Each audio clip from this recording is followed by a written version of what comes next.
Hey, all, thanks for watching. I just wanted to quickly inform you about my financial services agency, which operates in the life insurance space. So we help families with debt elimination plans and create tax-favored retirement solutions.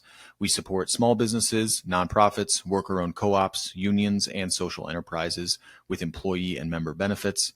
We offer white glove insurtech services to community banks, credit unions, financial co-ops, and CDFIs. And we provide enduring acceleration and downside capture strategies for all kinds of investors. Check out the link in the video description and enjoy the show.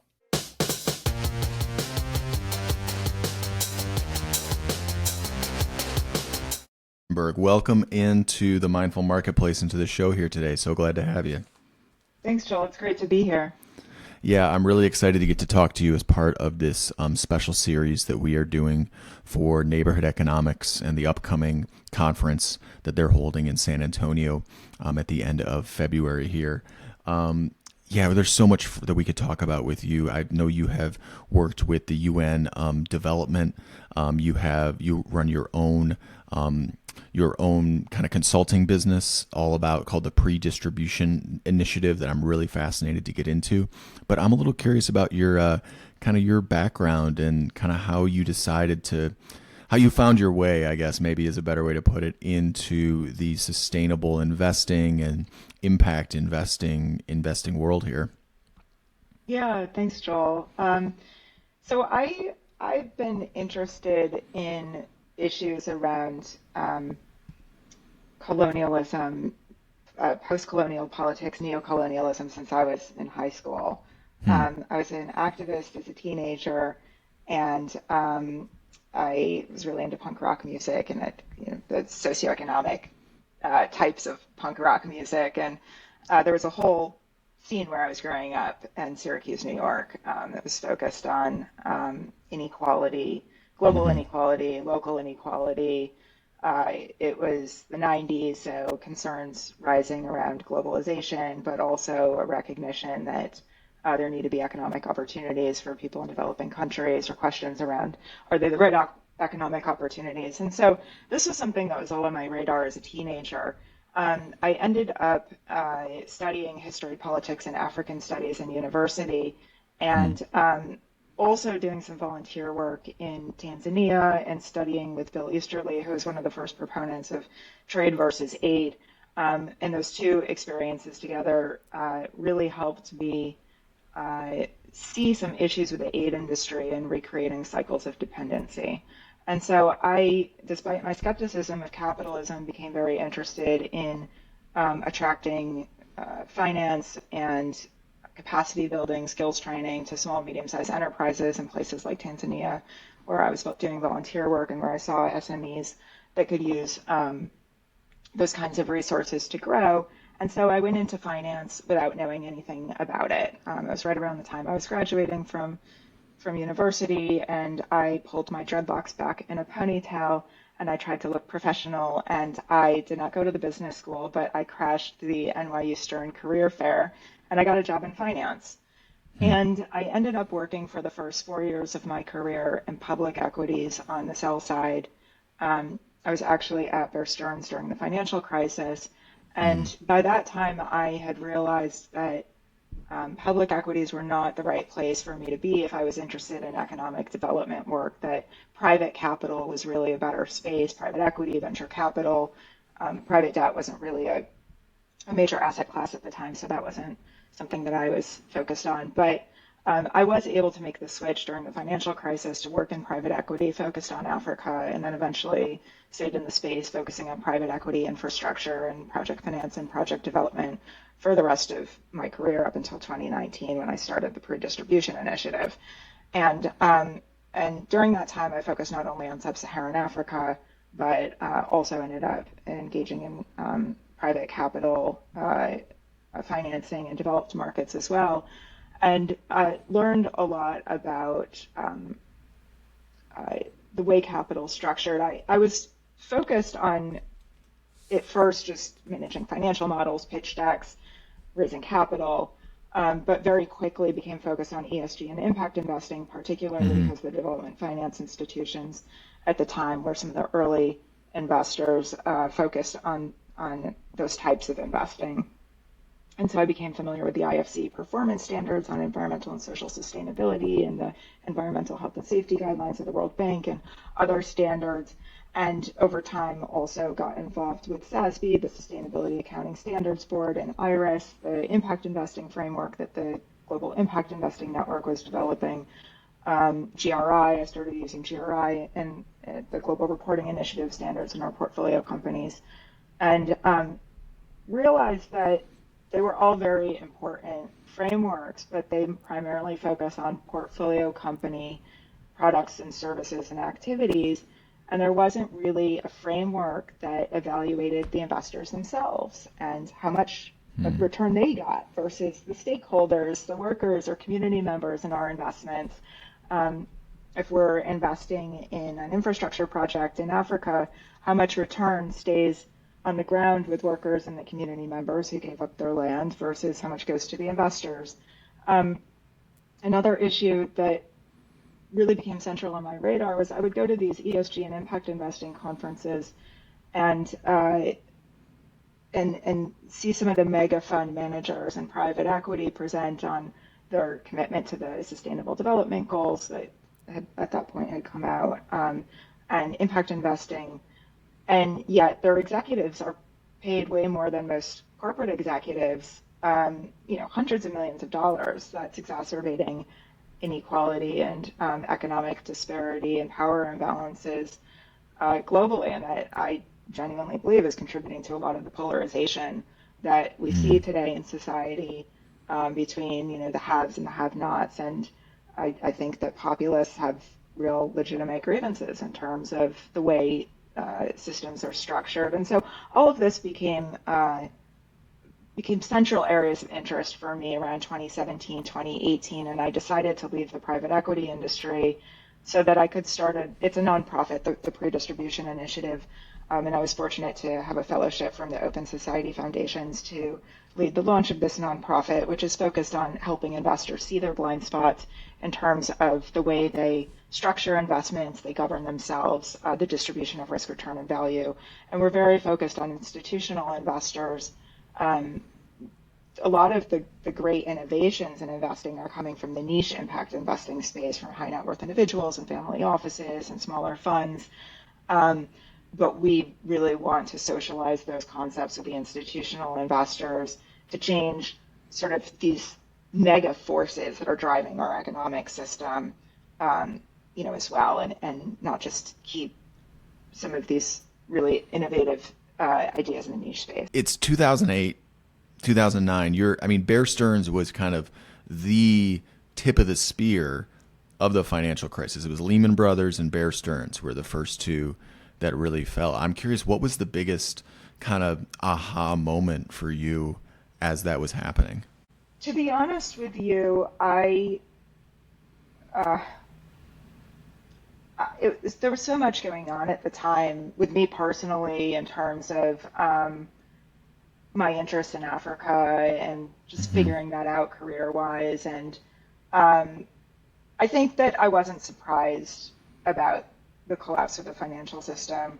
Bear Stearns actually had an amazing division that would put together sort of news headlines from niche areas of financial markets all over the country and world, and you could start to see some headlines in from different regions about default rates spiking up and non-performing loans. And so I was not so surprised about the financial crisis. But yeah, because it did seem like there was a bit of a bubble mentality around the whole thing. Obviously, it was a bubble, but there was sort of a thinking that this is just going to go up forever, and we can just kind of do whatever we want. I don't know if you experienced that personally, but yeah, I'm wondering if there was a lesson that you kind of pulled out of that sent you in a new direction. Not really. I think it was really unfortunate for a lot of people who are in the system who lost their life savings that was tied up in the equity of, for instance, the managing directors at Bear Stearns. And I think that for me, being young in my career, it gave me an opening to focus on what I really wanted to focus on. Um, so it for me was just more of an opening to pursue other interests. And I think looking back, there's a lot to learn from the crisis that I'm still processing. But at the time, I was not really focused on the lessons learned from the crisis as much as I was just, this is an opportunity to focus on what I really want to focus on. And interestingly, I mean, the the um, the crisis and macroeconomic dynamics at that time left a huge opportunity for Sub-Saharan Africa. He focused Hmm. on Sub-Saharan Africa. There was a lot of activity there. Um, so yeah. Yeah, and when it comes to Africa, so you said something earlier about the difference between aid versus kind of investment and those two different mindsets. When we had Kevin Doyle Jones on recently, he was talking about sort of the pervasiveness of two pocket thinking, where people feel like, okay, I've got to make money with one pocket as much as I can, no matter what, and at all expenses. And then on the other pocket, I can give a little bit of that away in the form of aid. I remember taking an academic trip to Egypt for about 3 weeks and got to go to USAID, got to go to USAID and to talk to the people there and about what they were doing. And I sort of had this kind of realization and sort of disenfranchisement a little bit with it, where I realized that the aid that we were giving, it may have done some good, but it seemed like that wasn't really the purpose of it. It didn't really seem like the point of it was to try to do the most good with that impact, with that money, make the largest impact with that money. It was more kind of about serving the interests that we already had while putting kind of a nice face on the whole thing. Did you experience that? Is that what you mean by kind of the difference between investment and aid? I'm curious your perspective on all that. Yeah. So I think if we only focus on aid and not on investment, then we're not getting to the root of the problem in many cases. I think aid and redistribution, aid is different than redistribution. I mean, there's a Venn diagram, right? But let me focus on redistribution. So redistribution takes shape in many forms.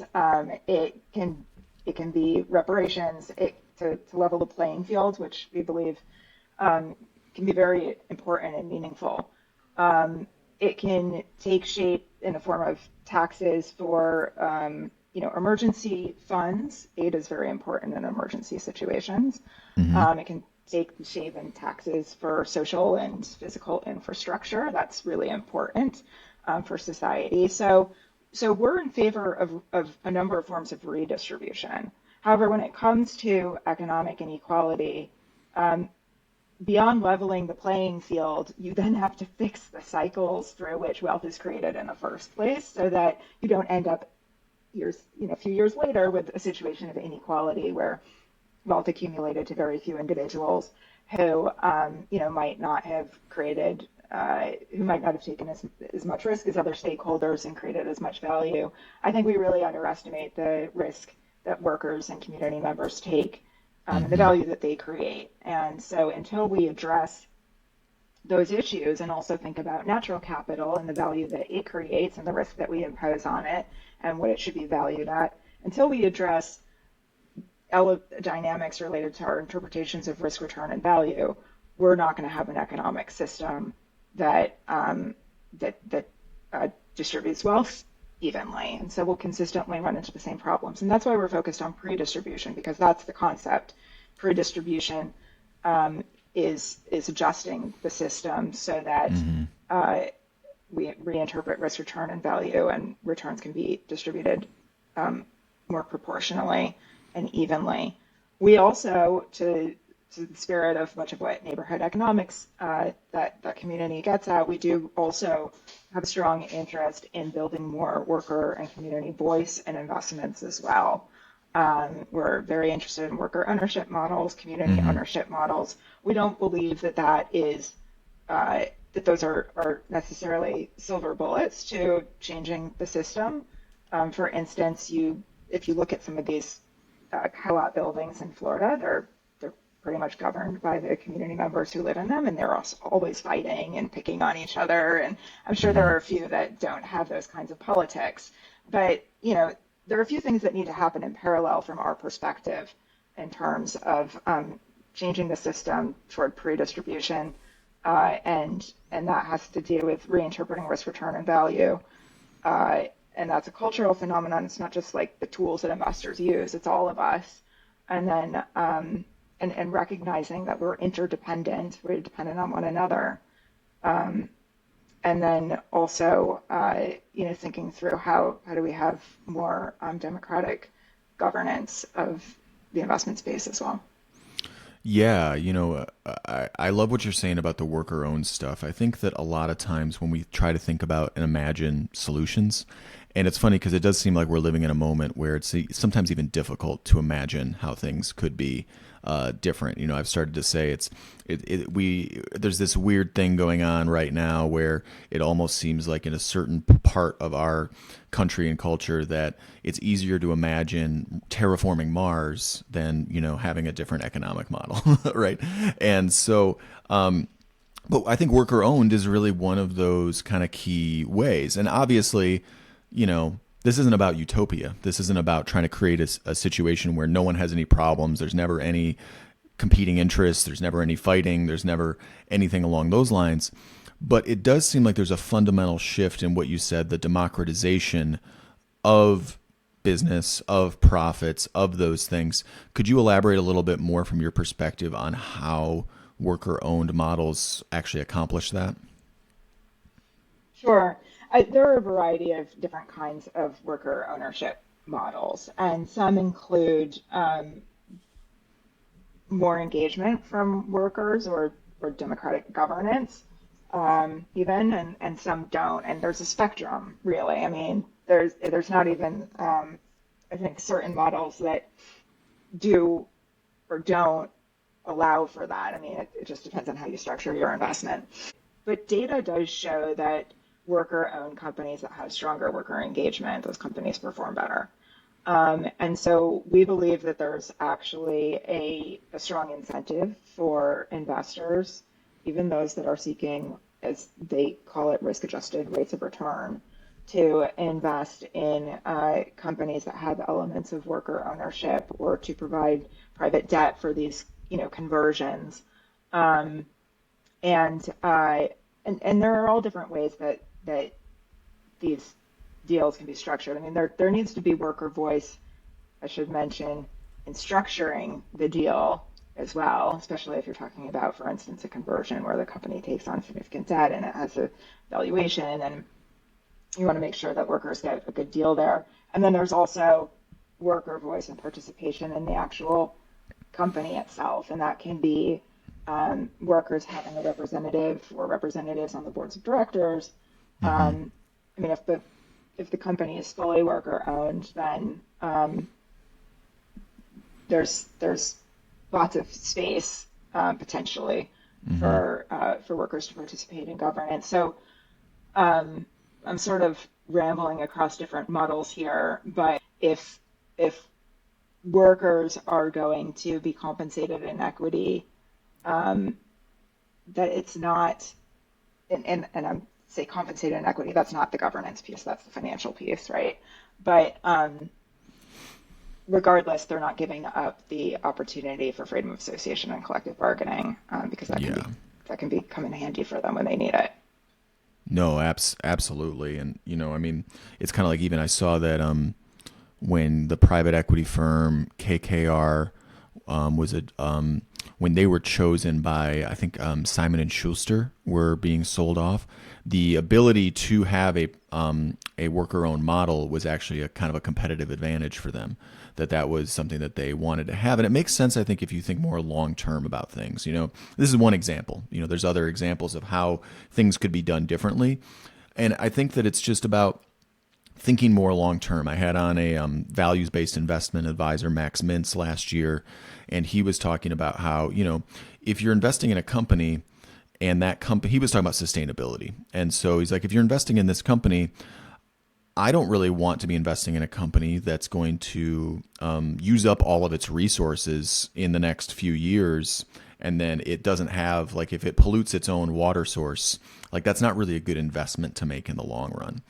And I think that there's an element to here for worker owned, because no one business owner is going to live forever. Usually, when those businesses get passed on to the next generation, they start to decline. And usually, by the third generation, they're out of business. And so, actually selling those businesses off to the workers who actually are going to continue doing the work of keeping the business alive, keeping it profitable, and keeping it growing, it just seems to me to be like a more of a long term way to look about things. And that to me seems like what a lot of your work was really about, is about just actually looking at how can we do these investments where maybe it won't give us the highest rate of return possible this year, but if we look at it actually over the long term, and we look at not just us but our children and then their children and these 7 generations out from now, that this is the kind of world that we want to create, in that kind of thinking. And that kind of gets to me to what you're talking about, the difference between redistributive, which when I was in social work, I was a case manager for chronically homeless folks and ran a food bank. And part of me loved getting to do that work, but another part of me, if it was painful to know just what a tiny Band-Aid it was we were putting on a gaping, gushing wound. And so it seems like your work with pre-distribution is a way to say, well, let's not just put a Band-Aid on this. Let's not just kind of, solve this in the short term, but that let's actually look at how to change the way it works so that we're not running into that same problem again down the road. Yeah, absolutely. And you just reminded me of something that I had intended to say earlier, but there was so much else to say that I don't think I mentioned this. There's But always you know, more left to say. Yeah. yeah, going back to that piece of our conversation on aid, the other issue with aid that I think many of us in the impact investing industry are realizing is that it comes with power dynamics, and so those who have wealth get to choose what impact issue they're going to focus on and what the solution is going to be. And maybe they're saying, okay, well, we're going to engage stakeholders in helping us figure out what the solution should be, but they choose the stakeholders to engage. They structure the intervention in many cases. And there are some, again, niche solutions to this that are emerging in terms of, community-led funds and investment models. Um, but uh, uh, but that's, I mean, funds and investment models is really investing, and I would say in the aid industry, you still have these, um, and in much of the impact investing industry, you still have these dynamics where it's the person who's accumulated so much wealth who gets to decide what the Right. solution is going to be and how it's going to be executed and structured and so forth. So I think pre-distribution really puts resources in the hands of people who took risk and created value, and they get the compensation that they worked for or that they gave something up for. In the case of communities with giving up land in a real assets project, for instance, and then they can use the resources to solve their problems the way they want to without depending on other people. Hmm. Um, and there are all kinds of ways that wealth shows up in decision making in society, whether it's in politics and the wealthy's influence over politics or large companies' influence over politics. So pre-distribution also gets resources to small companies, small fund managers as well. And you said you guys do that by consulting with institutional investors on how they're going about that. Is that right? So, so we don't do paid consulting at this point. Hmm. We do provide advice, and we work to produce research and raise awareness and engage with investors on helping them understand their blind spots and why should Hmm. they share more wealth and influence with workers and communities. How does that improve their long-term performance? You mentioned before that you might not get the best return in the near term. You might not be maximizing your financial return in the near term to do a particular deal that shares more wealth and influence with workers and communities. There are certainly some deals where you could actually say the return is better in the near term, but it might not be. But if our investments today are creating a system that is fostering instability through externalities.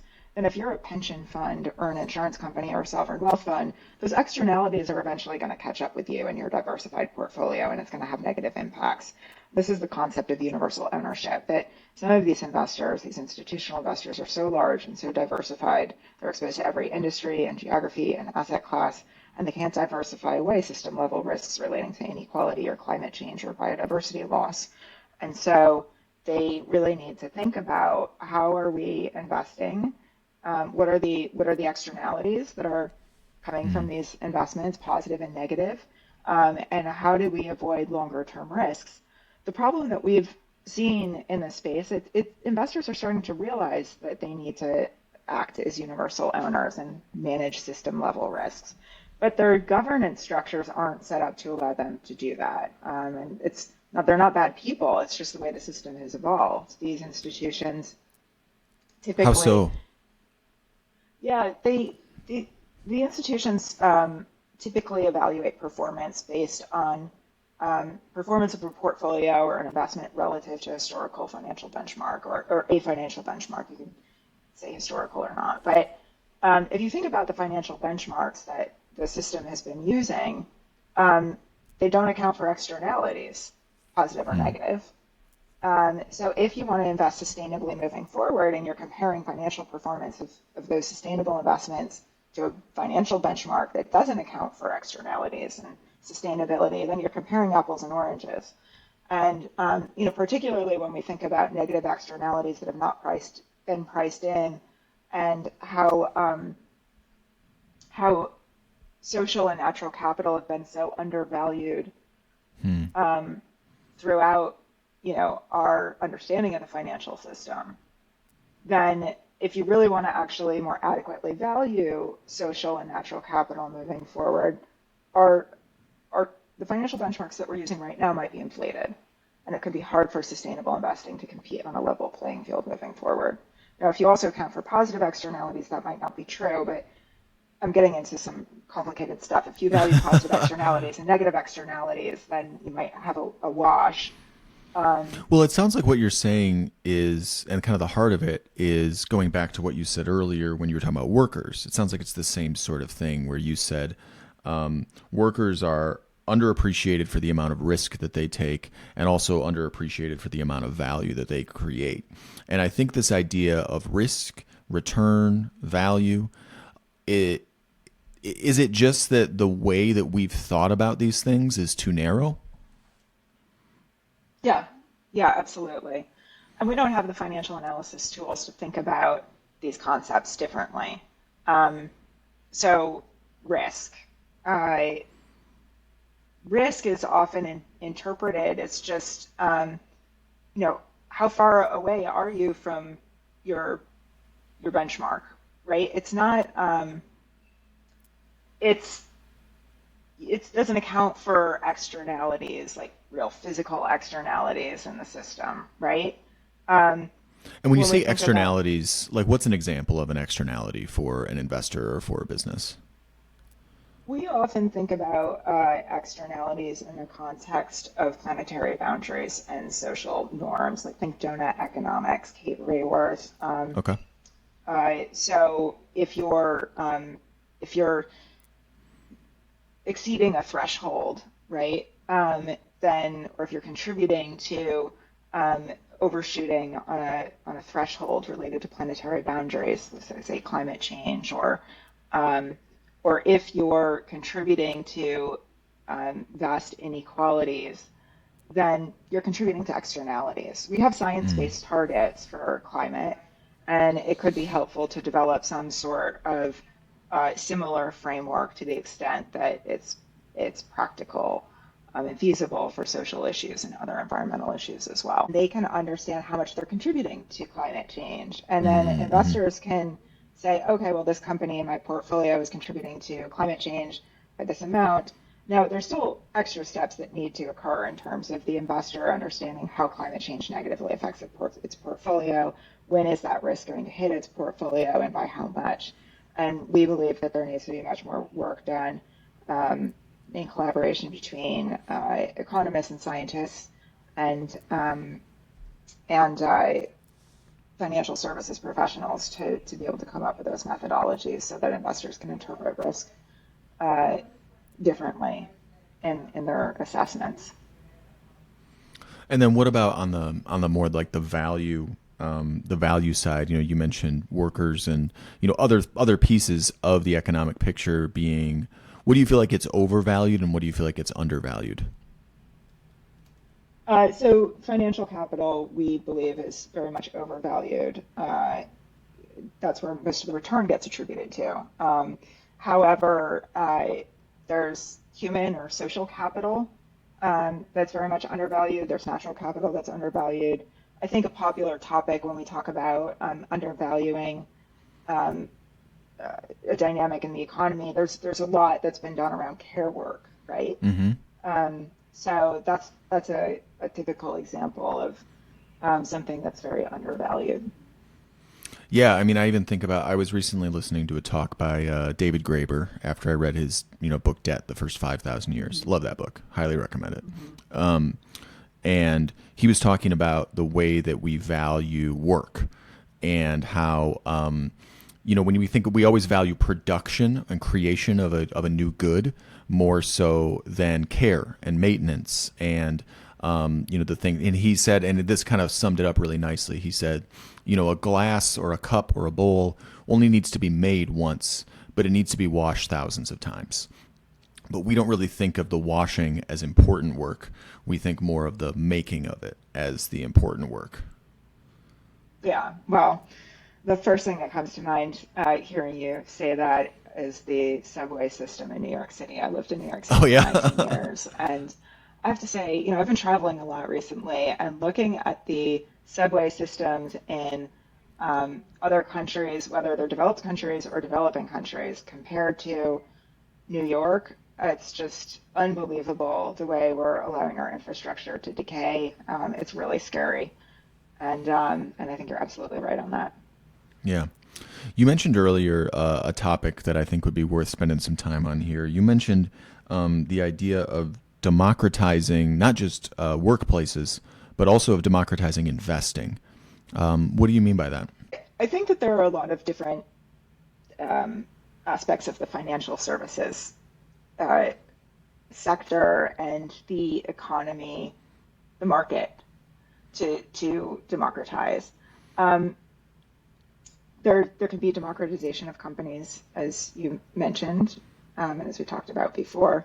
There can be democratization of infrastructure, and there are great examples of different infrastructure projects all over the world that are structuring in community ownership, particularly in indigenous communities, like with the First Nations Major Projects Coalition community in Canada. They have a number of infrastructure projects where communities are getting equity and potential governance rights in various projects.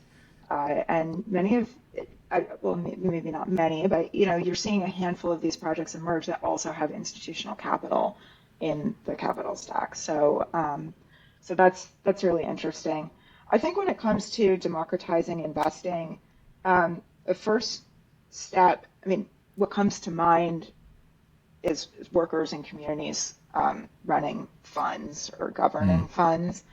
And I think that we're very far away at this point in time, given the way the financial system is structured and the complexities of it, and people's lack of interest in finance from that space. Um, there are conversations about maybe having like a sovereign wealth fund of the United States or DFI in the United States that supports community investing or holds assets for communities or individuals, citizens. And that's interesting, but it's very large, and I don't think that democratic ownership will be very easy unless this Mm-hmm. DAO concept, for instance, in the blockchain space gets worked out, which I'm watching with interest, but I don't know much about it. Um, but generally, I think citizens eyes glaze over when they think about finance. And Oh yeah. yeah, and mine used to, and sometimes still do when I'm, sitting in a conversation. But I see people's eyes glaze over all the time when I talk to them about what we do, and my friends, my family who aren't in this space, and but this work is for them, but it's just not interesting, right? Mm. So we're very interested in how do you engage the public, and not just like the left and liberals, but I mean, as I mentioned earlier on the call, there are very legitimate concerns among conservative populists about inequality, and redistribution could be a great tool for them to address their economic security concerns. And it could be a great way to overcome polarization and to work on something together that's not divisive. So Mm. we're very, very interested in finding ways to reach everyday people to help them understand the power of pre-distribution, the roles that they can play, maybe suggesting worker ownership in the company that they work for, um, or community ownership of a real assets project around them. Um, but that would be steps toward democratization of investment. Yeah, and obviously, like the idea of democratization of things, it kind of can sound a little high-minded and empty gesture-ish, I guess, in some ways. But it really would require, and I think there's collective issues, but there's also individual issues, and it really would require individuals to take greater ownership of the financial system, right? It's not just about kind of being handed the keys to something and say, hey, here, run it, but there's a responsibility, I think, on all of us to actually learn about finances. And obviously, we've kind of been set up to not learn about it. We've been, our schools don't really do a good job of educating us about either personal finance or more macro finance. With the financial services industry, which I'm a part of, I think also has a role to play in this, where there's been a bit of a, hey, you guys don't worry about it. We only we can understand this. Only we can handle this. And, this is only for the experts, so to say. But realizing that it just is like anything else, that it can be learned, it can be understood, it can be deconstructed, and it can be reconstructed. And it just would require democratization of anything. It's not something that's just given. It is something that does require something of us to be kind of putting back into that. And I think part of it is what we were talking about before, is kind of that cost of doing good.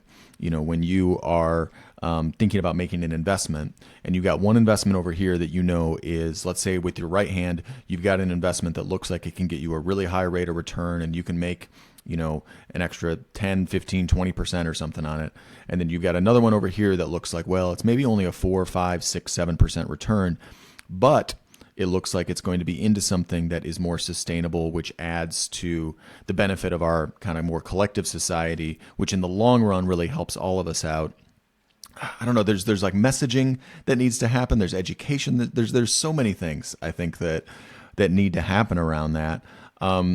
And I don't know. I'm curious what you feel like is either the most important thing that resonates with you on that. Like what fires you up in that space? So I can't say that this gets me fired up, but it's something that I've been thinking about a lot, and I feel like it's something to grapple with, which is I'm not sure that the argument that if you take a lower return, if I take a lower return, I and everybody else is going to be better off in the long run. I don't, Mm-hmm. I think that resonates with a certain set of people, but perhaps not all the decision makers in the system, or not even decision makers. Just if we're going to be democratically governed, right? I don't even think that individuals in society necessarily it's in their it's intuitive to them, especially when you have a society like the United States that's so focused on individualism. That sort of Mm-hmm. cultural dynamic, I don't think is as motivating for people as saying if you continue to engage in activities that create these negative impacts, then those negative impacts will eventually boomerang back to you and Right. affect your loved ones and affect your life in negative ways. And so it's a darker message, and I don't love it. But really, I mean, there are ways to approach it. But it's a reality that you have to look Yeah, at, you know? yeah. I think risk is unfortunately a more motivating factor for a lot of people than just like what's my potential additional upside if I take less right now.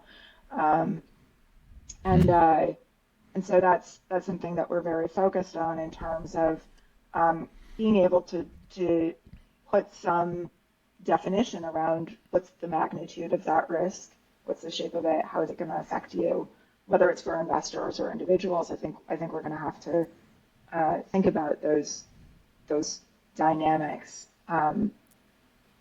if we're going to have sustainable investing, regardless of whether it's democratic sustainable investing or with Right. concentrated power.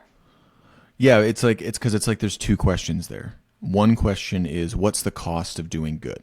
What's the cost of, doing things better? But if we ignore the question, what's the cost of not doing good, that is at our own peril. Yeah, yeah. And I also just want to caveat what I just said. I mean, I don't really think sustainable, inclusive investing is possible with concentrated top-down dynamics, but I just to clarify that previous piece of what I said. Yeah, yeah, that's the thing is if it's going to be collective, it has to actually be collective, right? And so yeah, absolutely. So tell me a little bit about what it is about neighborhood economics that you're excited about and why you are spending some of your time and energy on the project here with neighborhood economics. Yeah. So I'm very grateful to Neighborhood Economics for hosting this convening and for the opportunity to participate. I'm excited about learning what different innovations are in this space and seeing how different forms of community ownership and governance are emerging. What are the models? What are the governance structures? What are the financial structures? What are the risk return profiles? Um, what are small investments? What are larger investments? What can be taken to the institutional investment space? Mm. And how do we position those kinds of opportunities or help those opportunities get to a, a size where institutional investors can be interested and start to shift some of their legacy ways of investing to these more regenerative ways of investing. So that's what I'm really excited about at the conference. Um, I mean, I don't think I'm going to go to the conference and walk away with like a handful of deals to pitch to investors, and that's not the way we work. So I don't want to Hmm. mismanage any expectations. I think we're real big believers in just seeing, sort of conceptually what's out there, what kinds of emerging asset classes we could help shepherd along, and so forth. So that's the kind of role we see ourselves playing. Well, and as someone who's been to a fair amount, it seems like of whether it's impact investing, sustainable investing, or local investing type conferences in the past, is there anything about economics you see that sort of sets it apart from the others you've encountered? Yeah, well, I go to a lot of mainstream investing conferences focused on ESG and impact investing, but I would say that there's not really a strong focus on democratic uh, governance yet. There's starting to be an interest. You mentioned KKR earlier. There's starting to be an interest in worker ownership.